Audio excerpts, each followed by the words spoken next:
We have a quorum. First item of business this morning is a discussion on the driveway easement for property located at 3809 Pebble Shores Drive, and we'll call on our city administrator, Andrew Bremseth. Good morning, Andrew. Yeah, good morning, Your Honor, committee members. On the map here is the property in question, or on the screen here is a map of that property. This property used to have a driveway that ran right where that pond is now. That was the existing driveway. And over the years, probably 20 plus years ago, the water became so high that it became unusable. And at that time, they put in the existing driveway, which has been in use for a couple decades. And we recently discovered as staff that there was no action taken by the city to allow that driveway to cross that city property there. The area that's dashed is all on city property. So what we're proposing is giving them ingress egress driveway easement to continue to be able to use that driveway in that location like they have been for many years. Doesn't really impact or change anything than existing conditions today, and they would be responsible to continue to maintain the driveway within the right-of-way, snow removal, keeping it in the condition that it's currently in, which they've done a good job of. So this is just more or less a cleanup action to get an easement in place for something that probably should have happened 20 plus years ago. Thanks, Andrew. I'll offer that. We can move this to the council I'll by second it. motion. Thanks, Jim and Anthony. Questions for Yep. Andrew? Yeah, Brent. I just got one. I mean, if that driveway is on there and there's really no chance of it coming off, and we have no need for that piece of property, have we just thought about seeing if they want to purchase it from us? It is part of the larger parcel, which is the golf course. Okay? And we haven't thought about, I'm not sure that that's in our best interest to give that up, not knowing, long-term what the water area issues in the area will do and whether or not that's a viable homestead for the long term. I think this accomplishes our goals without having to give up future property. Yeah. Any other questions for Andrew? There's a motion to bring this up for discussion at the council on Monday night. All in favor of that motion, say aye. Aye. Opposed, same sign. That motion carries. Thank you, Andrew. Thank you. Item number 2 is a public input session on the Community Energy Transition Grant, and we'll also get an update on that grant proposal from Andrew Bremseth. Yeah, thank you, Your Honor. As you all know, at the last city council meeting, you approved a submission from the city for the Community Energy Transition Grant through deed. Clara Beck has taken the lead on that, and she's been working hard on that over the last week now since we got the authorization to proceed. We are on track to get everything submitted today by the deadline, and I think we have a very strong and competitive application that we are going to put forward. But one of the requirements of the grant is to give the public the ability to comment on the proposed project. So that's what we're going to do here this morning is open that opportunity up to the public. Lynn is going to graciously turn around some minutes from today's meeting that we can include within our submission today, and that'll satisfy the requirement of the grant. For the audience and the council and public's benefit, I'll just talk real quickly about what the application the city intends to submit is, and that is related to the acquisition of the former Checkers site. I can say that now because we executed a letter of intent yesterday. And that letter of intent spells out the terms or the arrangement that we have with the property owner, and also contemplates that if the grant is successful, we move towards a purchase agreement at the beginning of 2024. I will probably refer to it as the old lumber site, and that's what we're referring to it as in our application, and also in the city's master plan that was approved back in 2018. That's where the old lumber site language comes from, and being able to tie that property into our past planning efforts, I think, is going to be a good narrative for us as we show that we've been working on this for quite some time. So anyway, we intend to acquire that property as a clean site, which means the owner of the property will do all of the demolition and cleanup of the site. When the city takes ownership of it, it would be a green site ready to be developed. We will spell out, or we have spelled out in the letter of intent, and more specifically in the purchase agreement, the standard to which the clean site needs to meet, and that's through various means of testing. And the city would not acquire the property unless all of those standards were met to ensure and protect us against taking on a site that's not completely clean. Once the city owns the site and it's a clean site, the intention is to work with a developer or multiple developers to develop workforce housing opportunities.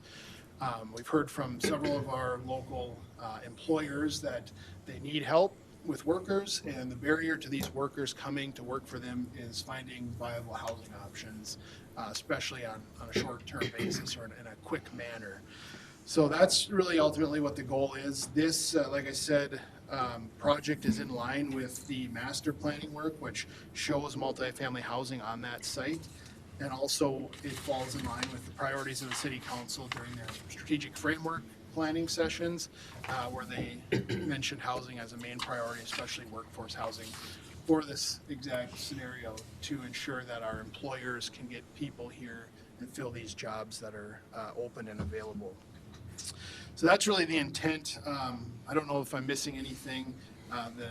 Some of the main targets of this grant opportunity relate to replacement of tax base, which this certainly would do. We feel there's opportunities for multiple multifamily housing buildings on this site, which could be significant tax base, and also workforce and how we can support our workforce is a major component of that grant, and this certainly accomplishes both of those objectives. So, Your Honor, I think at this point in time we can open it up to the public for comment, and then if there's any questions from the public or the council at the end, I'd be happy to attempt to answer those. Yeah, thanks, Andrew. Thanks, Bill and Brian and Clara and all the staff. It's an incredibly quick turnaround, but it's an opportunity that we certainly don't want to pass up. And so thanks to staff. Maybe we don't say that often enough, but I know that that's been a lot of extra work for the staff on top of what you're doing in a very quick manner. So thanks for the professional job getting this to the point where we can submit this application. So thank you. With that, we will open up the public input hearing. If anyone in the audience would like to speak to the proposed project or the idea of workforce housing on that site, please step to the lectern. Good morning, Mayor and Fergus City Council. My name is Jeff Ackerson. I'm the President and CEO at Vector Windows here in town. I did want to speak up in support of using this grant for workforce housing, and I have sent a letter in as well to the City Council, but wanted to get it on public record as well that it's a huge need for us as employers. As we are trying to attract workforce, housing is a major problem in this city. I also am excited that we're taking actions to move forward as we look at even Otter Tail County. Lots of opportunities, Otter Tail County Lakes Association with their On the Map strategy, trying to attract workforce to Otter Tail County. We want those people to be in Fergus Falls, and right now we don't have the housing for them to come. So as they get attracted to live and work in our beautiful county, we need to make sure that we've got the housing here in Fergus Falls to make sure they're here in our tax base and available for employers here in Fergus Falls and not spreading out into the rest of the county. A little bit competitive that way, but I want them here. I don't want them in another one of those cities. So I appreciate you guys looking at it. I appreciate you guys passing that, and just wanted to make sure that it's on the record that very supportive, something we desperately need as employers in this community. And thank you for your time. Thank you, Jeff. Seeing no one else, we'll close this session of the public input hearing and turn it back over to Andrew. Yeah, just one final comment, unless there's questions or comments from the council. Like Jeff mentioned, we do have a letter of support from Vector. We have letters of support from Lake Region Healthcare, Otter Tail County. I anticipate getting one from the Fergus Falls School District today. Greater Fergus Falls. Greater Fergus Falls HRA. So we have broad support for the project, which I think helps our application be competitive. And just really appreciate all of the resources that have rallied around this project in the last week, and of course will be instrumental in moving forward and being successful if we do get awarded the grant. Pioneer Care, I think, is also one that's, I didn't know if you mentioned. I haven't seen it that. yet, but Yeah. I anticipate we may see that one as well. So. Also agreed to write a letter to. Yeah, Scott. Often a grant, whether it's this style or any other, will come with some matching requirements or other things that we need to do. Is there such a component to this or no? Yeah, great question, Councilmember Kwame, Mayor. There's not a requirement for a match, of course.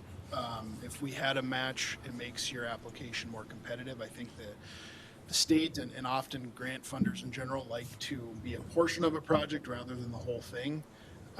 We have taken the approach on this particular grant application that we're not having any local funds in the game, so that may be a detriment to the effort, but we'll learn that. If that's the case, we'll learn that through feedback, and this grant is funded again the following year.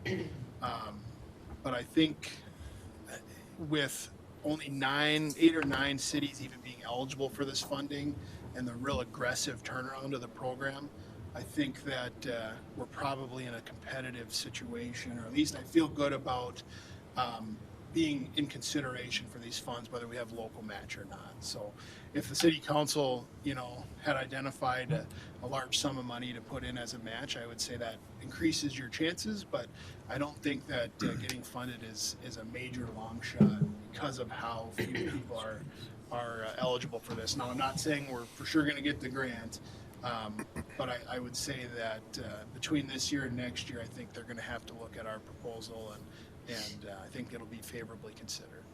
And just an observation, in the past, the work that we've done along the river corridor has been looked at as, part of an overall project. So I think that fits in well with, not direct match, if you will, but they've seen the city has made investments in the overall project and the scope of the master plan that we're trying to accomplish. That's what I was gonna say. That's what Bill was saying. All right. Any other questions or comments for Andrew? Again, thanks city staff for the great work on this project, and we look forward to hearing the results. Thanks, Jeff, for being here. Moving along to item number 3, Public Improvement 5362, which is the Fur and Freiburg Avenue Roundabout Improvement Project. Another grant application. So Brian's not here. Andrew, you're taking this one? I am, yes. Thank you, Your Honor, members. This is related to the Freiburg roundabout, as the mayor mentioned. That was previously approved by the city council. I don't recall when that was. Was it back in January or February? January.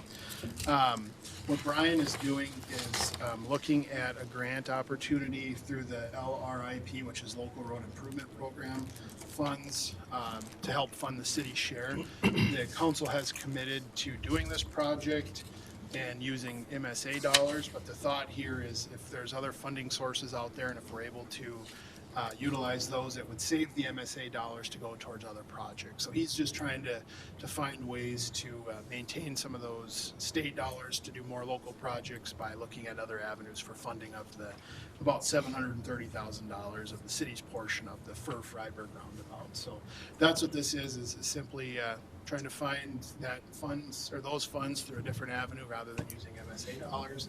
But we still are committed to using MSA dollars by previous council action should the grant not be successful. Thanks, Andrew. Someone like to offer a recommendation to the council that we approve that grant application submission? I'll offer that, Your Honor. Thanks, Tom. I'll second it. Thank you, Scott. Questions for Andrew? All in favor of that motion, say aye. Aye. Both same sign. That motion carries. Don't believe there's any other business to come before the council this morning. Lynn, do you have any updates for us? All right, well, we can get our kids off to school then today. So with that, we're adjourned. Thanks, everyone. Looking for my pen.